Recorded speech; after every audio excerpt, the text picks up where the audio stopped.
کلام امام الزمان علیہ الصلاۃ والسلام۔ اے عزیزو، جبکہ قدیم سے سنت اللہ یہی ہے کہ خدا تعالیٰ دو قدرتیں دکھلاتا ہے تا مخالفوں کی دو جھوٹی خوشیوں کو پامال کر کے دکھلاوے۔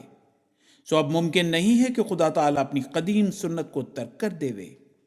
اس لیے تم میری اس بات سے جو میں نے تمہارے پاس بیان کی غمگین مت ہو اور تمہارے دل پریشان نہ ہو جائیں، کیونکہ تمہارے لیے دوسری قدرت کا بھی دیکھنا ضروری ہے، اور اس کا آنا تمہارے لیے بہتر ہے، کیونکہ وہ دائمی ہے جس کا سلسلہ قیامت تک منقطع نہیں ہوگا، اور وہ دوسری قدرت نہیں آ سکتی جب تک میں نہ جاؤں۔ لیکن میں جب جاؤں گا تو پھر خدا اس قدرت کو تمہارے لیے بھیج دے گا جو ہمیشہ تمہارے ساتھ رہے گی، جیسا کہ خدا کا براہین احمدیہ میں وعدہ ہے، اور وہ وعدہ میری ذات کی نسبت نہیں ہے بلکہ تمہاری نسبت وعدہ ہے، جیسا کہ خدا فرماتا ہے کہ میں اس جماعت کو جو تیرے پیراؤ ہیں قیامت تک دوسروں پر غلبہ دوں گا۔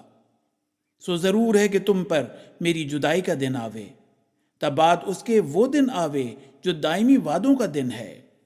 وہ ہمارا خدا وعدوں کا سچا اور وفادار اور صادق خدا ہے۔ وہ سب کچھ تمہیں دکھائے گا جس کا اس نے وعدہ فرمایا۔ اگرچہ یہ دن دنیا کے آخری دن ہیں اور بہت بلائیں ہیں جن کے نزول کا وقت ہے، پر ضرور ہے کہ یہ دنیا قائم رہے جب تک وہ تمام باتیں پوری نہ ہو جائیں جن کی خدا نے خبر دی۔